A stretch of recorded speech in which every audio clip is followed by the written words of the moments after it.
आग जलाने में उंगलियां जला ली आप लोगों ने, क्योंकि बार बार आरोप आ रहा है कि भाई आप लोग की पुलिस क्यों रोकती है राजस्थान की पुलिस को। देखिए, आप लोगों के शासन वाली सरकारों में ही उनको मन की शांति क्यों मिल रही है, सचिन पायलट के जो समर्थक हैं। देखिए, कांग्रेस हताश और निराश है। अशोक गहलोत जी शालीन व्यक्ति रहे, लेकिन जिस तरह से आदमी, जब कमजोर आदमी जोर से बोलता है, गाली गलौज पे आता है, और इसी तरह अपने ही पार्टी में जो बने हुए हैं, जिनको पार्टी से अभी निकाला भी नहीं है, उनको निकम्मा, नाकारा और किस तरह के शब्द बोले जा रहे हैं। कांग्रेस के दो प्रवक्ता अपने बैठाए हैं, एक सचिन कांग्रेस के और एक गहलोत कांग्रेस के, और दोनों की जो भाषा है, एक दूसरे को जवाब है। उससे आप साफ संदेश देख रहे हैं कि कांग्रेस का कुछ बचा नहीं है।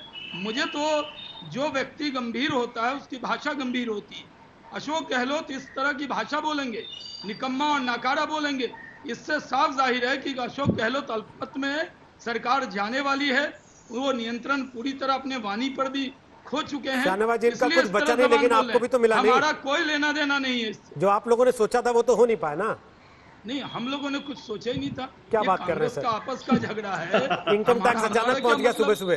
भाई, हम मुख्य विपक्षी दल हैं, हमने क्या सोचा जनाब। हमारे 71 हमारे एमएलए हैं,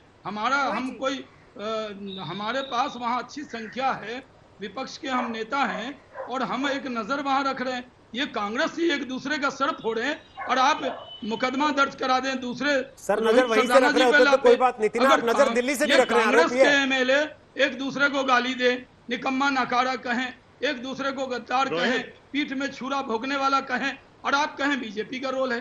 किस बीजेपी के नेता का रोल इसमें आ गया जनाब? हमारा क्या लेना देना? अगर कांग्रेस नेतृत्व एक ऑडियो टेप आया, नहीं संभल रही, कांग्रेस पार्टी ने उस पर प्रेस कॉन्फ्रेंस की, आपके नेताओं के केंद्रीय मंत्री तक के सीधे सीधे नाम लिए, 4 दिन लग गए आपको चिट्ठी लिखने में कि इसकी जांच करवाओ, ये डॉक्टर है। इसका देखिए, ये पूरी तरह षड्यंत्र है, साजिश है। ये सब कुछ कर रहे हैं, लेकिन कुछ होने वाला नहीं है। कांग्रेस पार्टी के नेता अशोक गहलोत, मुख्यमंत्री जो आज हैं, वो अल्पमत में हैं, और वो इसी घबराहट में इस तरह की भाषा बोल रहे हैं। नहीं तो मैं और कांग्रेस के कोई नेता बोलते मैं यकीन करता, लेकिन अशोक जी तो बहुत शालीन व्यक्ति हैं। उनसे इस तरह की जबान से, अपने ही एक साथी के लिए, जिसको राहुल जी ने प्रदेश अध्यक्ष बनाया हो, मनमोहन सिंह जी ने भारत सरकार का मंत्री बनाया हो, जिनके पिताजी एक बड़े नेता रहे हों, उनको निकम्मा और नाकारा कहें, और वो अशोक गहलोत जो मुख्यमंत्री रहते हुए अपने बेटों को जो नहीं जिता सके, वो अपने ही साथी के लिए ऐसा कहें, इसका मतलब समझ जाइए रोहित जी, अशोक गहलोत अल्पमत में चले गए। सर, मैं एकदम जिम्मेदारी से कहता हूं। सर, अल्पमत में चले गए होते तो आपके चेहरे का नूर कुछ और होता सर। दिक्कत तो वही है, आपने सुना नहीं अभी शरद को। शरद कह रहे हैं कि वो अपने आला कमान को चुनौती इसलिए दे पा रहे हैं कि वो अल्पमत में नहीं है, वो जानते हैं। अब आला कमान को चुनौती, आप ही खबर दिखा रहे हैं रोहित जी, प्रियंका जी बात कर रही हैं, आपके सोर्स बता रहे हैं, आपके रिपोर्टर बता रहे हैं। प्रियंका जी, राहुल जी बात अगर कर रहे हैं तो क्या निकम्मे और नाकारे आदमी से बात कर रहे हैं? सचिन पायलट इंपॉर्टेंट प्रियंका जी के नजर में और राहुल जी के नजर में इंपॉर्टेंट है, ठीक है। और रागिनी जी और अशोक गहलोत के नजर में इतना उनके लिए अपमान कर दिया जाएगा, उनको पीठ में छुरा भोगने वाला बता दिया जाए। ठीक है, आशुतोष कुछ कहना चाह रहे हैं, पहले बात पे यकीन करें। ठीक है, आशुतोष बोलिए, फिर अजय आलोक, फिर रागिनी जी, प्लीज थोड़ा वेट करना पड़ेगा। देखिए, काफी देर से वेट कर रहे हैं दोनों। देखिए, शाहनवाज भाई जो बात कह रहे हैं, आज उनको सचिन पायलट पे बड़े सुर्खाब के पर नजर आ रहे हैं, और ऐसा तब होता, पड़ोसी की नजर पड़ोसी के बेटे पर तब होती जब बेटे पर नहीं उसकी संपत्ति पे नजर होती है। तो दरअसल सचिन पायलट के लिए इतनी अच्छी शब्दों का इस्तेमाल करना कि देखो मंत्री बना दिया, ये बना दिया, बना, इसका मतलब आप समझिए राजनीति के अंदर। लेकिन एक बात बताऊं, राजस्थान के अंदर कुछ नया हो रहा है। क्या नया हो रहा है? अब तक कर्नाटक के अंदर या महाराष्ट्र के अंदर या मध्य प्रदेश के अंदर जब भी कांग्रेस की सरकार अस्थिर होती थी, तब ये सीआरपीएफ के लोग, इनकम टैक्स के लोग, ईडी के लोग जो है, वो उन जगहों पे जाके छापे मारने की कोशिश करते थे जहां कांग्रेस के विधायक छिपे होते थे। आज स्थिति उल्टी हो गई है। आज राजस्थान की जो पुलिस है, राजस्थान की सरकार के जो नुमाइंदे हैं, वो उन इलाकों में जा रही जहां पर बीजेपी ने उन विधायकों को संभाल के रखा हुआ है। एक होटल में तो घुसने नहीं दिया, तब तक वहां सारे एमएलए गायब हो चुके थे, दूसरे में गायब हो चुके थे। यहाँ केंद्रीय मंत्री शेखावत है, उनकी पड़ताल हो रही है, उनके खिलाफ एफआईआर दर्ज हो गया है, उनके वॉइस सैंपल की बात हो रही है। ये सब उल्टा हो रहा। जो काम बीजेपी किया करती थी, दरअसल अब वही काम अशोक गहलोत ने करना शुरू कर दिया। किसने कहा तो कि बीजेपी ने जो छिपा है, के रखा है? अब बीजेपी की हालत थोड़ी खराब हो चुकी है। इसका मतलब समझिए आप, जी, आपको उल्टा हो किसने गया बोला खेल। आपको कि याद बीजेपी होगा, ने छिपा के रखा है? कि डीके शिवकुमार के रिसोर्ट में कैसे जो इनकम टैक्स और ईडी पहुंच गई थी। आज पहले दिन तो इनकम टैक्स ईडी जयपुर पहुंची, लेकिन उसके बाद से इनकम टैक्स ईडी गायब है। खुद इनके अपने केंद्रीय मंत्री को सफाई देनी पड़ रही है। तो मामला थोड़ा उल्टा हो गया है, इसीलिए कह रहे हैं कि हमको फ्लोर टेस्ट नहीं चाहिए। ओके, अच्छा, अब जरा एक सेकंड, किसने बोल दिया कि बीजेपी ने छिपा रखा है?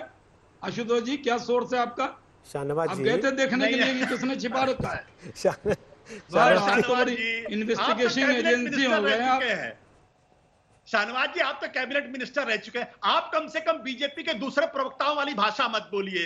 आप समझदार आदमी हैं। दूसरा बीजेपी का प्रवक्ता बोलता है, मैं मान लेता हूं। आप तो समझदार आदमी हैं, पॉलिटिकल आदमी हैं भाई। आपको किसने कह दिया कि बीजेपी ने छिपा रखा है? मैं तो यही आपसे गुजारिश कर रहा हूं, खोजी पत्रकारिता कर रहे हैं। शाहनवाज जी, एक बात तो आपको बतानी चाहिए ना। एक सेकंड, शाहनवाज जी, 3 दिन पहले एसओजी की टीम पहुंची भंवरलाल शर्मा से पूछताछ करने। हरियाणा की पुलिस ने अंदर नहीं जाने दिया, पौन घंटे दरवाजे पे खड़े रहे। उसके बाद जब रिजॉर्ट में घुस भी पाए तो भंवरलाल नहीं मिले उनको। वहां कहां चले गए?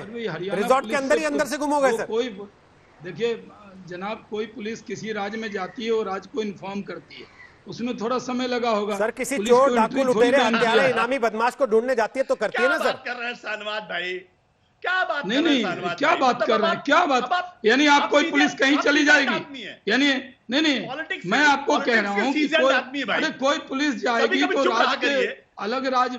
अरे भाई सुनिए आशुतोष जी, कोई पुलिस कहीं जाएगी तो उस राज्य के डीजीपी को या पुलिस को खबर करेगी या गन उठा के चल देगी? खबर किया होगा। हरियाणा पुलिस कोई नहीं रोका। वो जो बेंगलोर के डीके शिवकुमार के रिसोर्ट में गई थी, क्या वहां आपकी सरकार ने, आपके एजेंसी ने परमिशन ली थी क्या? इनकम टैक्स ने? इनकम टैक्स किससे परमिशन लेता? कांग्रेस ऑफिस से। वो भाई, तो फिर क्यों आप इनकम टैक्स को मेरे घर या आपके घर आने के लिए परमिशन लेना पड़ेगा क्या आशुतोष जी? ठीक सर।